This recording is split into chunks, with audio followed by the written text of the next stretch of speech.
Bismillahirrahmanirrahim. Assalamu alaikum. Myself Usman Mirza and welcome back to another video lecture on Gauss's law. Before starting this topic, let's recall our previous lecture of electric flux in which we studied the definition of electric flux and the conditions of electric flux. The definition was the total field lines passing through the surface is known as electric flux. Its formula was E dot dA. D is a small element and E is a electric field intensity.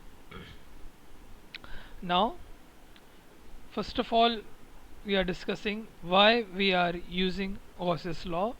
Gauss's law is a general law applying to any closed surface. It is an important tool in permit the assessment of the total amount of enclosed charge by mapping the field on a surface outside the charge distribution. Basically ये बहुत important law है इस condition से। For example मेरे पास बहुत सारे charge मौजूद हैं एक सिस्टम में या एक फील्ड के अंदर या एक रीजन में, और मुझे बोला जा रहा है कि उसका टोटल इलेक्ट्रिक फ्लक्स कैलकुलेट कर लें।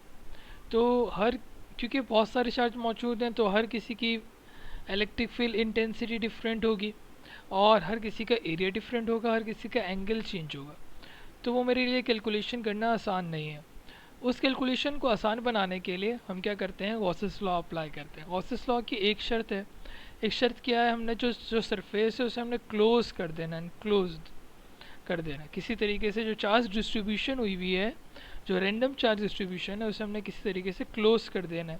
जैसे हम उस बॉडी को एक क्लोज सरफेस से बंद कर देंगे तो फिर हमारे लिए गॉसेस लॉ अप्लाई करना आसान है और फिर हम इजीली टोटल इलेक्ट्रिक फ्लक्स या total electric field intensity calculate कर सकते हैं। It simplify the calculation of electric field intensity. It is an important law as it tells the number of field lines passing through a given area of a closed surface independent of its radius and inner surface. ये बहुत important point है। Basically हमने पहले electric field intensity जब हम पढ़ रहे थे तो उसके अंदर हमने ये देखा था कि electric field intensity is inverse proportional to radius.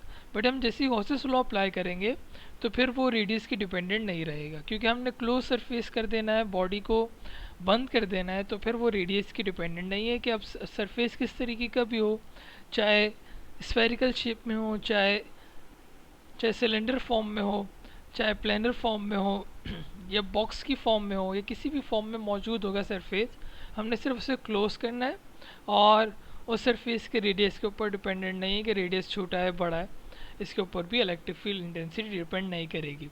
It will obtain a measure of the net electric charge within the surface no matter how the internal charge is confined. ये भी बात मैंने आपसे कर ली है कि चार्ज किस तरीके से डिस्ट्रीब्यूट हुआ है, इसके ऊपर भी डिपेंडेंट नहीं है कि 5 चार्ज राइट साइड पर हैं, 10 चार्ज लेफ़्ट साइड पे मौजूद हैं, तो इसके ऊपर भी डिपेंडेंट नहीं है।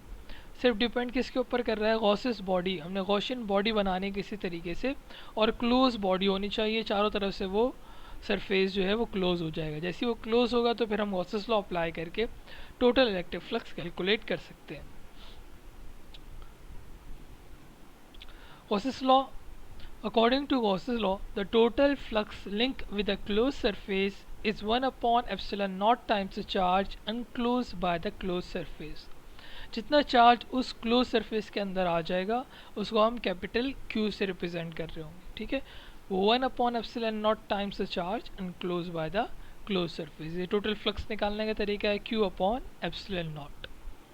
एप्सिलॉन नॉट है परमिटिविटी ऑफ फ्री स्पेस और 2 टोटल चार्ज को रिप्रेजेंट कर रहा है। सपोज करें हमारे पास एक इरेगुलर शेप की एक बॉडी है, उसके अंदर 6 चार्जेस मौजूद हैं। 3 चार्जेस या 2 चार्ज नेगेटिव चार्ज हैं और 4 चार्जेस जो हैं वो पॉजिटिव चार्ज बॉडीज। हमसे बोला जा रहा है पी पॉइंट पे हमें इलेक्ट्रिक फील्ड इंटेंसिटी या टोटल इलेक्ट्रिक फ्लक्स कैलकुलेट करके दे दें। तो हमने क्या करना है, इस बॉडी को इसको क्लोज कर देना है। इस बॉडी को जैसे हम क्लोज करेंगे तो फिर हम गॉसेस लॉ अप्लाई करके इस तरीके से हम इसका फ्लक्स कैलकुलेट कर सकते हैं। तो Q1 upon epsilon naught, Q2 upon epsilon naught, Q3 और goes on to Q6 upon epsilon naught, क्योंकि यहाँ पर 6 चार्जेस हैं। 1 अपॉन एप्सिलॉन नॉट को कॉमन ले लीजिए, Q1 plus Q2 plus Q3 goes on to Qn, और इन सब चार्ज को ऐड अप करके जो चार्ज उस बॉडी के अंदर आ जाएगा, उस बॉडी को अंदर वाले चार्ज को हम क्या बोल रहे हैं, capital Q, total charge enclose by the close surface. तो इस तरीके से हमारे पास ये फॉर्मूला बन रहा है, total flux, electric flux is equals to Q1 upon epsilon naught times the charge, और you can say Q upon epsilon not.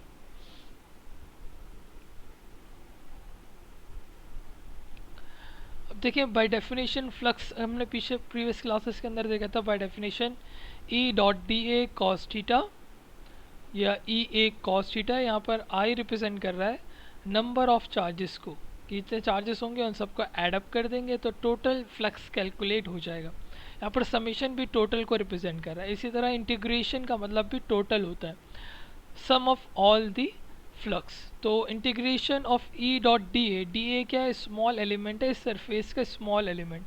इसकी एग्जांपल मैं इस तरीके से देता हूँ कि अगर मुझे किसी ने बोला जाए, कोई मुझे टास्क दे कि मुझे कैलकुलेट करना है कि समंदर के अंदर कितनी मछलियाँ हैं, तो मैंने क्या किया, कोई एक सरफेस पर समंदर के किसी किनारे पर अपना जाल बिछाया और वहाँ से मैंने कुछ मछलियाँ पकड़ लें। तो उस एरिया के अंदर जितनी मछलियाँ आ गई तो मुझे एक रैंडम आइडिया हो जाएगा कि अगर इतने सरफेस के अंदर इतनी मछलियाँ मौजूद हैं और उसको मैं टोटल एरिया से मल्टीप्लाई कर लूँ तो मुझे पता चल जाएगा, एक रफ़ आइडिया मेरे पास मिल जाएगा कि इसकी टोटल इसके अंदर टोटल मछलियाँ कितनी होनी चाहिए। इसी तरह हम यहाँ पर एक सरफेस से इलेक्ट्रिक फ्लक्स कैलकुलेट करते हैं और फिर इसको टोटल एरिया से मल्टीप्लाई कर लेते हैं तो हमें पता चल जाता है टोटल फ्लक्स कितना होगा। तो हमने यहाँ पर गॉसेस लॉ अप्लाई किया है।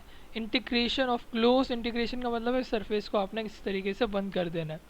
E dot D A is equals to Q in upon epsilon naught. Q in का मतलब है जो चार्ज इस बॉडी के अंदर मौजूद होगा जब हम बॉडी को क्लोज करेंगे। डी ए स्मॉल एलिमेंट है जो कि हमने इस सरफेस के स्मॉल पोर्शन करने के बाद जो स्मॉल एलिमेंट रह जाता है उसे हम बोलते हैं डी ए।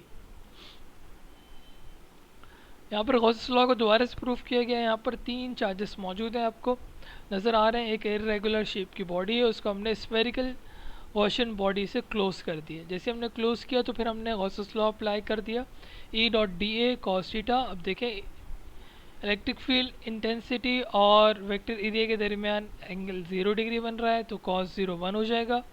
फिर हम इंटीग्रेशन ऑफ डी ए लेंगे। इंटीग्रेशन ऑफ डी ए का मतलब है हमने ले लिया total surface area of a sphere, वो बराबर होता है 4 पाई आर स्क्वायर के, और ई की वैल्यू हमें पता है 1/4 pi epsilon naught Q upon R square होता है। जैसे हम सब्स्टिट्यूट करेंगे वैल्यूज़ तो 4 पाई से 4 पाई कैंसिल हो जाएगा, आर स्क्वायर से आर स्क्वायर कैंसिल हो जाएगा, तो हमारे पास ये रिलेशन आ जाएगा sigma is equals to Q upon epsilon naught, जो हमने पीछे देख कर आ चुके हैं। इसको एक और तरीके से प्रूफ कर रहे हैं कि हमारे पास integration of E dot D A अगर लिया जाए और वही बात कि हमारे पास इलेक्ट्रिक फील्ड इंटेंसिटी और वेक्टर एरिया के दरमियान एंगल 0 डिग्री बनेगा तो cos 0 1 हो जाएगा। फिर इंटीग्रेशन ऑफ डी ए का मतलब मैंने आपको पहले बता दिया है कि total surface area of a sphere, क्योंकि स्फेरिकल शेप है तो उसका सरफेस एरिया होता है 4 pi R square. Integration of D A का मतलब है हम टोटल सरफेस एरिया कैलकुलेट कर रहे हैं। स्मॉल एरिया तो डी ए है, बट इंटीग्रेशन लेंगे, इंटीग्रेशन का मतलब है summation of all the area. Summation of all the area का मतलब है टोटल सरफेस एरिया कैलकुलेट कर रहे हो, तो टोटल सरफेस एरिया किसके बराबर हो जाएगा, 4 पाई आर स्क्वायर के बराबर हो जाएगा। ई की value 1/4 pi epsilon naught Q upon R square है। इन दोनों वैल्यू को अगर यहाँ पे सब्स्टिट्यूट कर लें इक्वेशन नंबर 1.6 के अंदर तो हमारे पास 4 पाई से कैंसिल हो जाएगा, आर स्क्वायर से आर स्क्वायर कैंसिल हो जाएगा, तो हमारे पास ये फाइनल रिलेशन आ जाएगा sigma E is equals to flux is equals to Q upon epsilon not.